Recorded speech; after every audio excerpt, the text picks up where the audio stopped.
कि नवरात्रा के पावन समय पर हम कितनी बेटियों को भोजन कराएं, उनकी संख्या कितनी हो, क्या क्या उन्हें जिमाएं, और बेटियों की आयु कितनी हो। जैसे ही बेटियां आपके घर आती हैं तो सबसे पहले बेटियों के चरण धोइए, उनके चरण धोकर उसको जल को पूरे घर में उस जल का आप छिड़काव करें। आइए, जन्मेजय ने पूछा, नवरात्रि तु संप्राप्ते किम कर्तव्यम द्विजोत्तम, विदानं विधिवद ब्रूहि शरत काले विशेषतः, किम फलम खलु कस्तस्य विधि कार्यो महामते, एतस्द्वैस्तरतो ब्रूहि कृपया द्विजसत्तमः। जन्मेजय ने कहा, हे द्विजश्रेष्ठ, नवरात्रा के आने पर और विशेष करके शारदीय और चैत्रीय नवरात्रा में हमें क्या क्या करना चाहिए, उसका विधि विधान पूर्वक आप हमें भली भांति आप समझाइए, तो आपकी बहुत बड़ी कृपा होगी। किम फलम खलकस्तत्र विधि कार्यो महामते, एतद्भीतरतो ब्रूहि कृपया द्विजसत्तम। हे गुरुदेव, इस पूजा का फल क्या है और उसमें किस विधि का पालन किया जाता है, हे ध्वजवर, कृपया विस्तार पूर्वक आप हमें इसके बारे में बताएं। ये राजा जन्मेजय ने गुरुदेव भगवान वेद व्यास से ये बात पूछी। उन्होंने कहा कि इसकी विधि क्या है और इसका फल क्या है, नवरात्रा करने से क्या फल प्राप्त होता है। एक दिन मैंने आपको बोला है, जो पूरी नवरात्रा का व्रत नहीं कर पाते तो नवरात्रा का पहला दिन, नवरात्रा का 5वां दिन, नवरात्रा का 8वां दिन बड़ा विशेष है। यदि आपने अन्न नहीं खाया है तो आज नवरात्रा की आप अष्टमी कर लीजिएगा। आज 16 तारीख हो गई है, जिस अष्टमी की बहुत बड़ी महिमा है। बेटियां आज से ही आरंभ कर दें अष्टमी का व्रत। 1 महीने में 2 अष्टमी पड़ती है। जो भी बेटी अष्टमी का व्रत करेगी, ग्रंथ कहते हैं, महात्मा मार्कंडेय ने भी कहा है कि उसको अच्छे घर और अच्छे वर की प्राप्ति होगी। माता रानी उसकी जन्म पत्री के संपूर्ण दोषों को दूर कर देती है।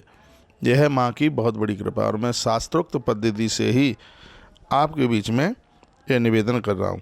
तो शृणु राजन प्रवक्ष्यामि, भगवान व्यास कहते हैं, शृणु राजन प्रवक्ष्यामि नवरात्रा व्रतम शुभम, शरदकाले विशेषेण कर्तव्यम विधिपूर्वकम, वसंते च प्रकर्तव्यम तथैव प्रेमपूर्वकम, द्वाव्रतम यमदष्टाख्यो नूनम सर्वजनेषु चः।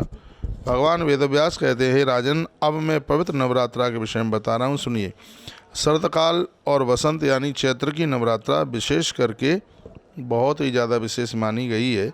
उसी प्रकार से प्रेम पूर्वक और भी 2 नवरात्रा, एक माघ के महीने में आती है और एक तपस्थ महीना, तपस्थ कहते हैं महीना, आषाढ़ के महीने में भी वो नवरात्रा चल करके आती है। इस प्रकार से चारों नवरात्राएं जीव के लिए बहुत कल्याणकारी हो जाती हैं। शरद्वसंतना मानव दुर्गमो प्राणिनाम यः, तस्मादद्यादिदं कार्यम सर्वत्र स्वमिक्षतः। शारदीय नवरात्रा और चैत्र की जो नवरात्रा हैं, ये संसार में ऋतुएं प्राणियों के लिए दुर्गम है। अतएव आत्मकल्याण के इच्छुक व्यक्ति को बड़े यत्न के साथ यह नवरात्रा व्रत जरूर करना चाहिए। ये स्वयं भगवान व्यास कह रहे हैं, सुनो, जिन्होंने 18 पुराण उपपुराण इस सब कुछ लिख करके तैयार किया, वेद वेदांग का बड़ा अच्छी तरह से उन्होंने प्रचार ही नहीं किया, लोगों के हृदय में उसको स्थान दे दिया। ऐसे भगवान व्यास कहते हैं कि सजग समझदार व्यक्ति को इन दोनों नवरात्रा में, तो चारों में नहीं कर पाते हैं, तो इन दोनों नवरात्रा में उन्हें व्रत अवश्य में वही करना चाहिए। द्वाविवेश महाघोर व्रत रोग करो नृणाम, इसलिए क्योंकि क्वार में और चैत्र में बीमारियां बहुत बढ़ती हैं। ये दोनों ऋतुएं भयानक हैं और मनुष्यों के लिए रोग उत्पन्न करने वाली हैं। स्पष्ट लिखा है, ये सबका विनाश कर देने वाली है माँ भगवती जगदम्बा। आप व्रत करते हैं तो अन्न पेट में नहीं जाएगा, इससे रोगों को लड़ने की क्षमता बढ़ेगी। और मैया की साधना उपासना होगी वो तो अलग है ही, लेकिन व्रत करने से रोगों को लड़ने की क्षमता बढ़ती है। इसलिए बुद्धिमान लोगों को चाहिए उन्हें सुबह चैत्र तथा आश्विनी मास में भक्तिपूर्वक चंडिका देवी का एक प्रेम पूर्वक उनका दुर्गा पाठ, और कहा गया है कि उनके लिए हवन यज्ञ और कन्या पूजन और अखंड ज्योति उन्हें जलानी चाहिए। अमावस्या च संप्राप्य संभारम कल्पये शुभम हविषम चासनम कार्य एक भुक्तम तो तद्बने। श्लोक बड़ा बढ़िया है, बहुत आनंद देने वाला श्लोक है। अमावस्या आने पर व्रत की सभी शुभ सामग्री एकत्रित कर लेनी चाहिए और उस दिन एक भुक्त व्रत करें और हविष्यान ग्रहण करें। इसमें लिखा है कि अमावस्या जैसे कल पड़वा है, एक उदाहरण के तौर पर, वैसे तो कल नौमी है, एक उदाहरण के तौर पर जैसे नवरात्रा शुरू हो रही है और आज है अमावस्या और कल है प्रतिपदा, चाहे शारदीय नवरात्रा हो और चाहे नवरात्रा हो चैत्र की। एक बात मैं और आपको मार्कंडेय पुराण की कहना चाहूँगा, जिसमें पूरी पूजा की बात कही गई है। बहुत लोग अमावस्या को अशुभ मानते हैं, कहते हैं अमावस्या तो श्राद्धों में आई है, शारदीय नवरात्रा में ऐसा मानते हैं, कल नवरात्रा है, इसलिए हमें अमावस्या को तो कोई सामान खरीदना नहीं है, तो वो फिर पड़वा को ही सब सामान इकट्ठा करते हैं, दिन पूरा निकल जाता है। इसमें लिखा हुआ है कि अमावस्या श्राद्ध के लिए शुभ तो है ही, लेकिन माँ भगवती जगदम्बा के लिए भी अति विशेष है वह, इसलिए पूरी तैयारी है, पूरी व्यवस्था है वो अमावस्या के ही दिन कीजिएगा। दूसरे दिन के लिए बिल्कुल भी कोई किसी भी प्रकार का काम ना रहे। दूसरे दिन बहुत आराम से आप निष्कंटक हो करके और आप माता की पूजा कर सकते हैं श्रद्धा के साथ। इसलिए जितनी भी तैयारी है श्रीमद् देवी भागवत में वर्णन किया गया है, उसकी जो भी तैयारी है उसको एक दिन पहले, यानी उसको अमावस्या के दिन ही उसको पूरा कर लिया जावे। पड़वा के लिए किसी भी प्रकार की कोई ज़रूरत ही नहीं रहे। अमावस्या के दिन एक बार भोजन करें, ऐसा वर्णन किया। एक बार आर्ले हविष्यम चासनम कार्य एक भुक्तम तो तद्बने, स्पष्ट वर्णन है। नवरात्रा में तो आप उपवास करते ही हैं, लेकिन एक दिन पहले से, यानी अमावस्या के दिन से एक ही बार भोजन लेना है, बस एक बार फलहार लेना है। कभी कभी तो लोग पूरे दिन खाते ही रहते हैं, जिससे आपको पुण्य तो मिलता है, लेकिन पुण्य में एक बहुत बड़ी फल में कटौती हो जाती है। किसी समतल तथा पवित्र स्थान में 16 हाथ लंबा चौड़ा बांस गाड़ें और उसमें मैया जी का मंडप बनाएं, ध्वजाओं से उसे सुशोभित करें। मैंने एक दिन और भी बोला है, मैया जी को जब मंडप में बिठाया जाता है तो माता रानी बहुत ज़्यादा प्रसन्न होती है। मंडपस्तु प्रकृतव्यम समय देशे शुभस्थले, अच्छी जगह पर मंडप बनाइए, शुद्ध जहाँ का वातावरण है ऐसे स्थान पर मैया जी का मंडप बनाइएगा और उसमें मैया जी को स्थापित करना है, बिठाना है। उसको सफ़ेद मिट्टी और गोबर से लिपवा दें, लाल मिट्टी से लिपवा दें। तत्पश्चात उस मंडप के बीच में सुंदर चौरस और एक पटा रख दें, चौकी रख दें, या उसमें ईंट की भी आप वेदी बना सकते हैं।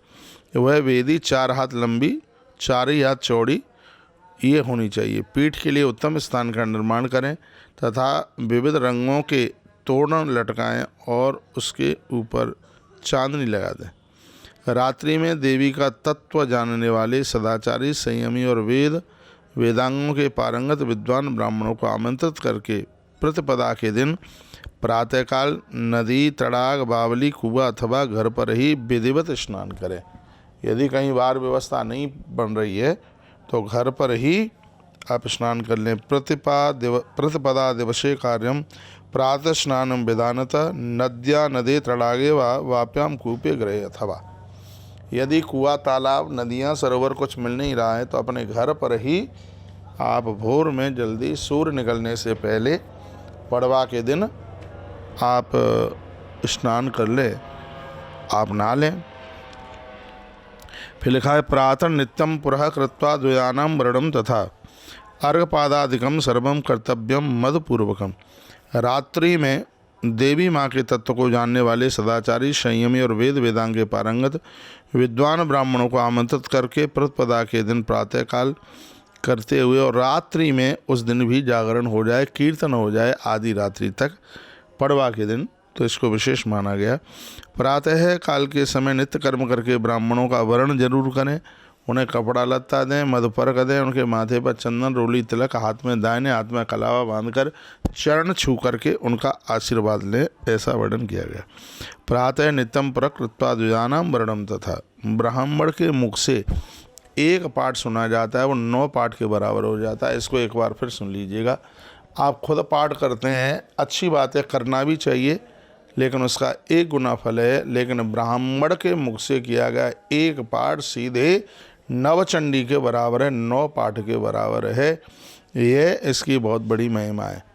इसलिए यहाँ पर देखिए, मैं खुद पाठ कर रहा हूँ और हमने आश्रम के लिए एक ब्राह्मण को बिठा करके उसके द्वारा पाठ करवाया जा रहा है। आश्रम में तो अनुष्ठान हो ही रहा है, लेकिन यहाँ भी क्योंकि ब्राह्मण के मुख से किया गया 1 पाठ है, वह पूरे 9 पाठ के बराबर होता है। क्योंकि वो त्रिकाल संध्या करते हैं, वो गायत्री जपते हैं, संयमित जीवन जीते हैं, सात्विक आहार करते हैं, यहाँ तक लहसुन प्याज तक का भी परहेज हो जाता है। इसलिए उनके मुख से किया गया पाठ, दुर्गा पाठ, 1 पाठ 9 पाठ के बराबर होता है। मेरी बात आपकी समझ में आ रही होगी। इसलिए तो मैं बार बार आपको कहता हूँ, और इतनी कम सहयोग राशि उसकी रखी जाती है जिससे आप सबको उसका मौका प्राप्त हो जाए।